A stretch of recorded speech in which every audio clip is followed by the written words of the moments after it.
What is happening, y'all? We are back at it again with another video.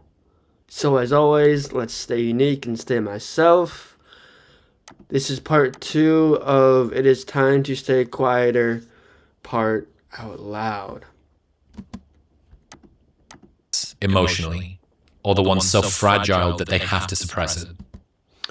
Or one that is so fragile where they have to suppress it. Without suppression, without understanding, without belief, there is nothing without suppression and fear. Because if we do not jump into the deep end, jump into the shark's den, then we may never know what to suppress and what to be afraid of. Because if we're never afraid, then we will never be that story that we will one day tell. We will never be that experience. We will never be that happenstance. We will never be ourselves because we don't know what fear and suppression is until we truly suppress it and truly feel it. Because without raw emotion, raw being, raw self, then we may never know where this life will lead us to, because this is your... So, what I mean by that is through this understanding, through this belief, through this timestamp, we know with what we are, because of what we are and what we do is more than what we say. And if what we say, do, believe, achieve, those 4 things that I just stated, that is the checklist to make sure that you are doing the things that you are doing, because without it, then you may never know where this life will lead us to. And where this life will lead us to is the fear of the unknown, and the unknown is the void. And the void is the knowledge of knowing, which is the knowledge of being. And without being that vulnerable person, being that person to suppress it or to feel that emotion emotionally, and you may never know where this life will lead us to. Let's continue. Brene Brown has got this line: without vulnerability, there is no courage. If there's no Without vulnerability, there's no courage, there's no uncertainty. Without the void, without the uncertainty, without no courage, there is no true path of the uncertain. And through this, we may never know where this life will lead us to, which is the best part about the void and the unknown, is that if there's no courage and uncertainty, then there is no void and fear. Hopefully that makes sense.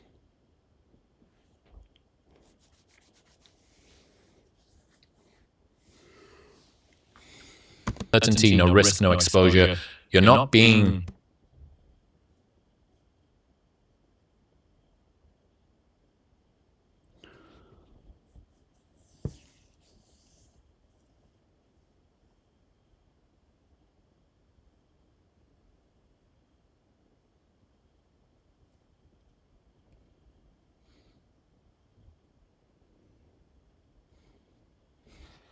that brave because there's nothing on the line. Because there's nothing on the line. And when you have nothing on the line, you have nothing to show for it. You have no proof, you have no evidence, you have no being. And without this being, you will have nothing on the line. And through this line is the barrier of what the fuck we are going to one day tell.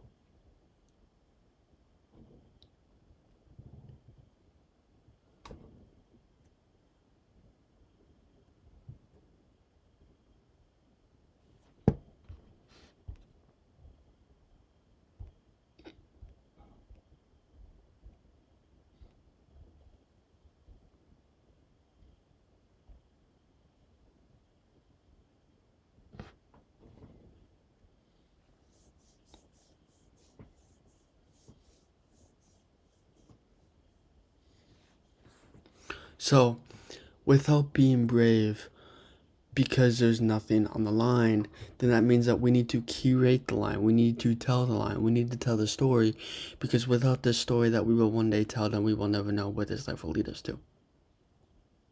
Make sense? So quick to praise suppression as strength. We were so quick to praise suppression as strength. Without suppression, without strength, without identity, without shifting ourselves, then we may never know where this life will lead us to. Which, in my opinion, that's the best part about life, is that without the suppression as the strength, we are praising other people to do other things for us.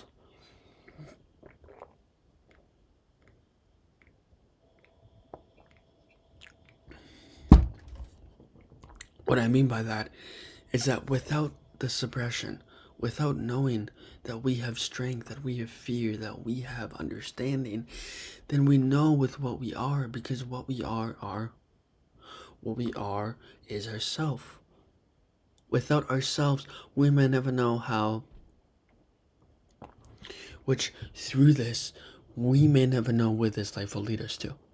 And through this life, through this understanding, then we know. Then we have to do the things that we are afraid of. Which is the best part about using strength as a suppression, in my personal opinion, is that if you're praising suppression as strength, that's the void. That's the unknown. You're being a liability to your coworkers and to yourself because you know you could be more.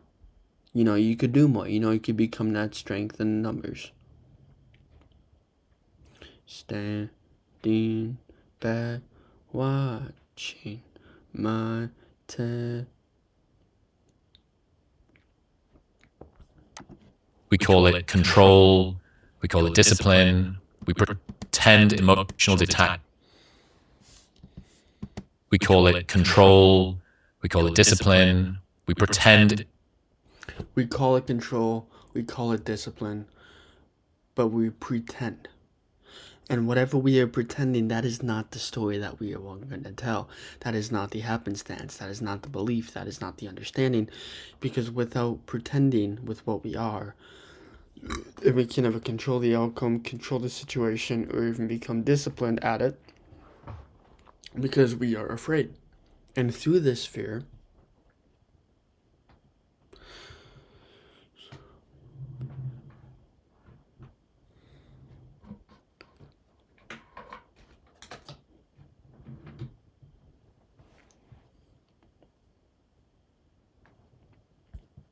Emotional detachment is a sign of maturity, but fully living your life means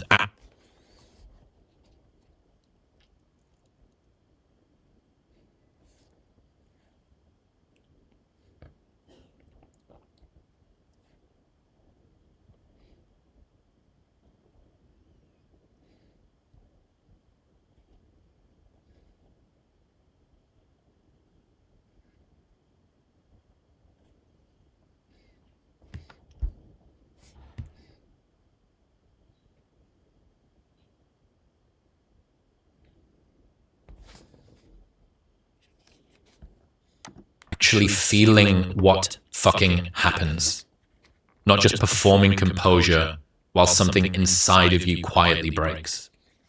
The enemy here, as far as I can see, is toxic stoicism. Not the grounded, reflective, Ryan Holiday kind. Instead, the hollowed out kind.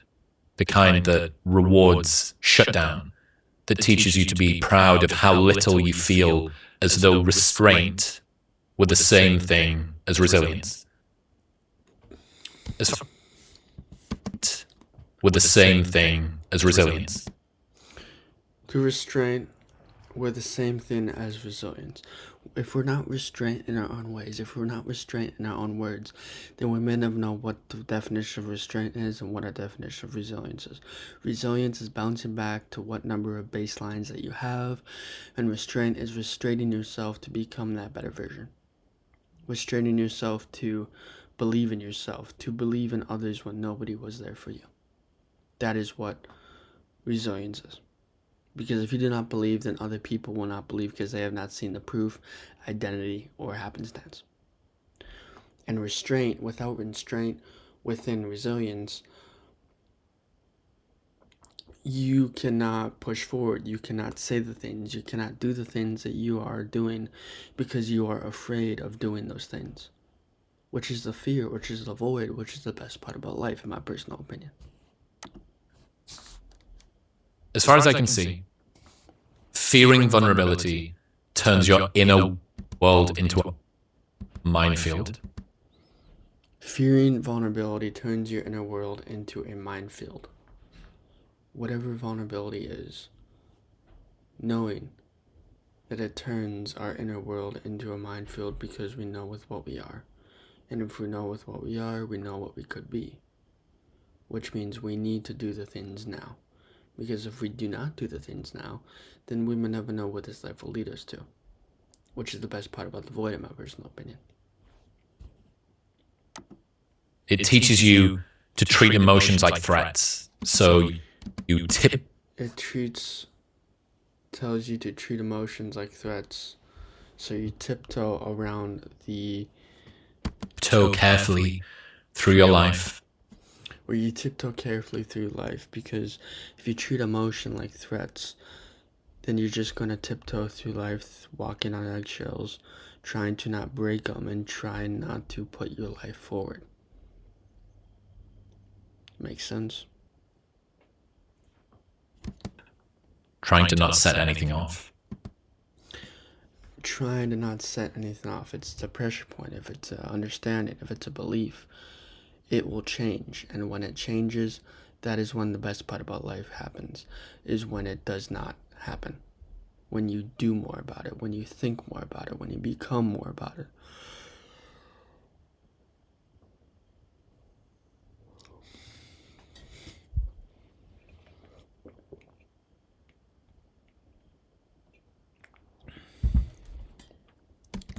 Proud of your control, but slowly growing more disconnected from life around you. This isn't strength. It's avoidance rebranded. Resilience is not what most people think it is. I'll see you guys in the next one, and as always, stay unique and stay you. Peace.